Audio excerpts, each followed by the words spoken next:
Hey Jessica, how you doing? Thank you so much for including your work. Um, okay, so let's see, bridging up to color. Blue color palette to reflect the organization color, and I try to keep it simple but easily readable.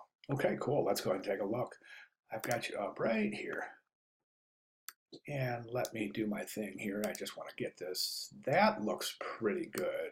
Oh, yes, everything fits beautifully. Okay, so let's start with the front. Okay, that's a problem.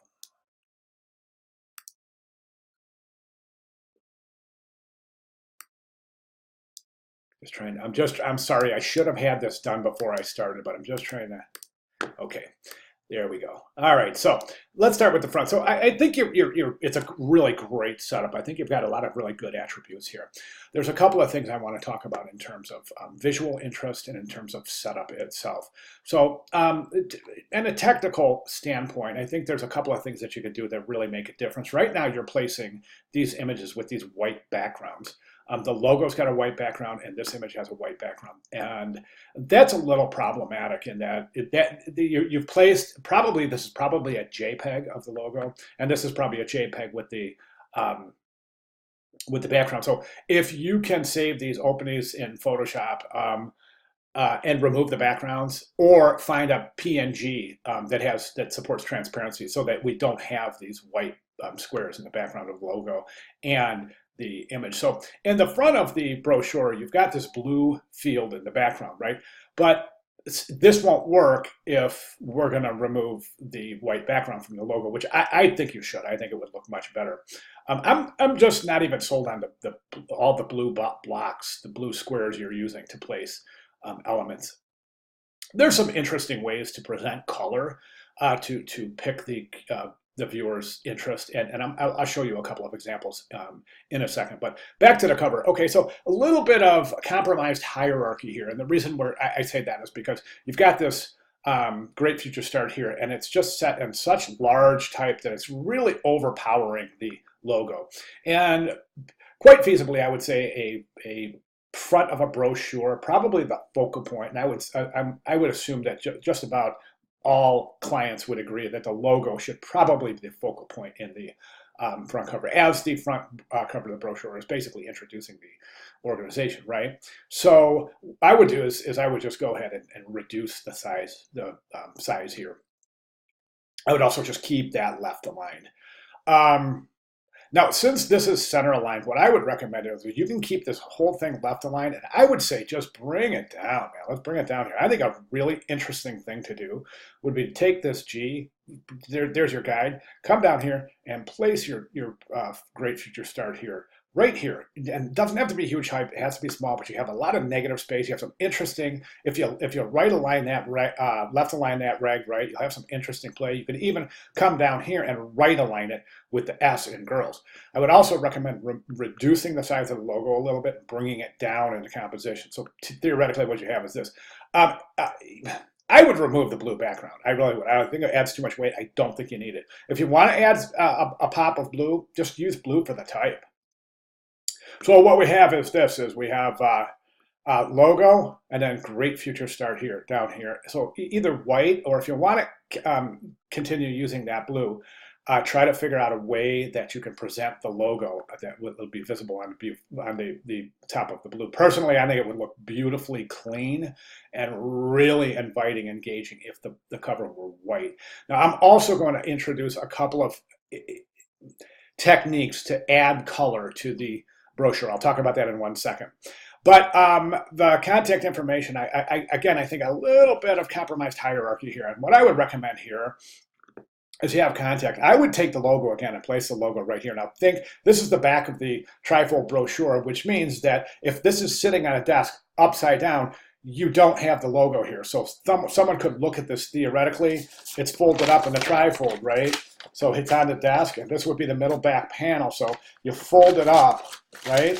Here's the front cover with the logo. If it's turning upside down and sitting on the desk like this, nobody's going to see the logo. So this is all for naught. Do you see what I'm saying? So I would say reformat this by placing the logo again, then taking your contact information.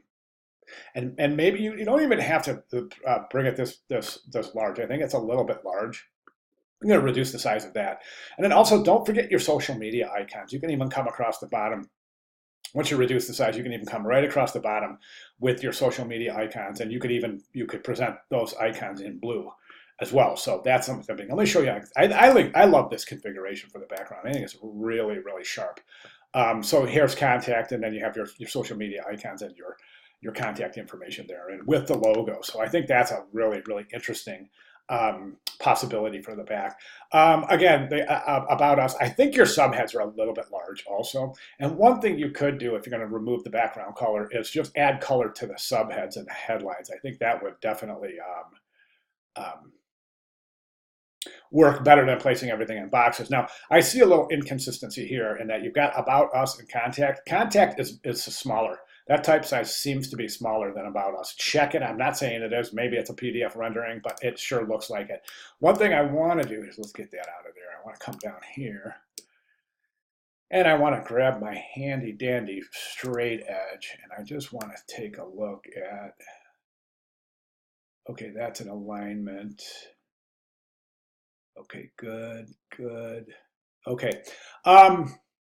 Now, the About Us page, as I said, if you can slip a PNG in there with a transparent background, that would be great. Our mission right now, you've got the space after your subhead is inconsistent. This space is less than this space. This space is greater right here. That's got to be consistent. Typeset looks good. I think. Just want to zoom in a little bit because I want to check your justify type settings. Not bad at all. Not bad. Looking darn good. Good typeset there. I don't know if you saw that that tutorial I had placed in the announcements here about how to properly set justified type to avoid rivers and unusual spaces. To me, it looks like you took a look at that because we're looking pretty good. Okay, everything's in title case, good consistency there. This is in sentence case, that's great. Okay,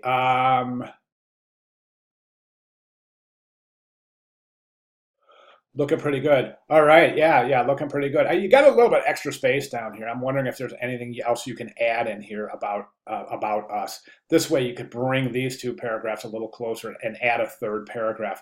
And that would eliminate that kind of unusual large blank space right there. I think the inside is really super interesting. I'm going to bring that down a little bit. Really interesting. This is nice. I love this page right here. I think it's really nice. Very well done.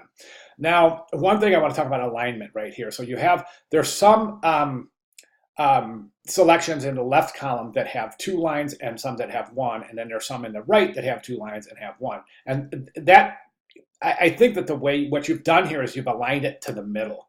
So right there, you're kind of aligned to the middle. And then over here, this one is kind of aligned, well, maybe not quite to the middle, but something like that, right? But what I would recommend here is you get some unusual spacing right here. So I would say if for lines that have 1 line of text, align it with across the column with the top of the line, not in the middle, but in the top of the line. So this would be aligned with this. So here we have education. So this would be aligned with education and the ampersand. This one's good. This one's good. This one would be, the arts would be aligned with get A, right? And then this one, register, would be aligned with sports fitness. Okay. Then over here, good job hanging your bullets. Nice, nice, good space. I think that space is still a little bit wide. I think this space between your numbers and your text, and then here between your bullets and your text, I think you're still a little wide over there. Okay, we talk about old style numerals. We talk about small caps. I think it's really important that you consider adding that 90. Wait a second. Are those? No, these are regular. Yeah, you want to try add. If you take a look at the video, there's a video over in the announcements of how to set old style numerals and old style figures, and also how to use all caps. So I'd like to see old style numerals, old style figures in all of the presentations of numbers. Okay, and then I'd like to see small caps being used in areas where applicable. For example,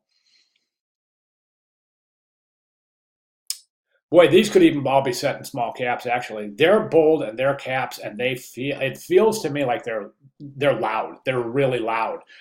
There's that's kind of synonymous to yelling at somebody. When you present type in bold, you're basically it's synonymous to raising your voice.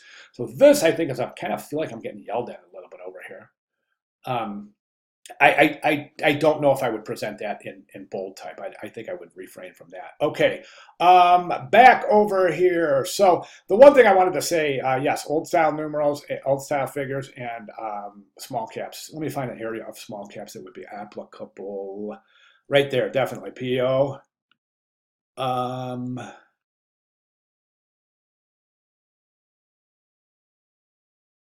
Yeah, I don't really see any. Okay, any other areas? Okay, so the other thing I want to mention is this, is that it looks like you want to use color. This is inconsistent. This color background is not used anywhere else in the brochure, so that's a good indication to throw it out. A lot of times when you're doing inventory, you want to kind of take a look. If you're using something once in a layout, either get rid of it or use it again somewhere else.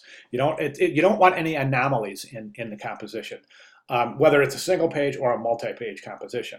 And I'm talking about the not design elements. I'm not talking about information or icons. So again, this color is not represented anywhere else in the brochure, so I would consider not. All right, now I talked about interesting ways of introducing color, and it looks like you want to introduce color, and I'm cool with that, right? But this kind of just blocking the background, I just think it's kind of expected.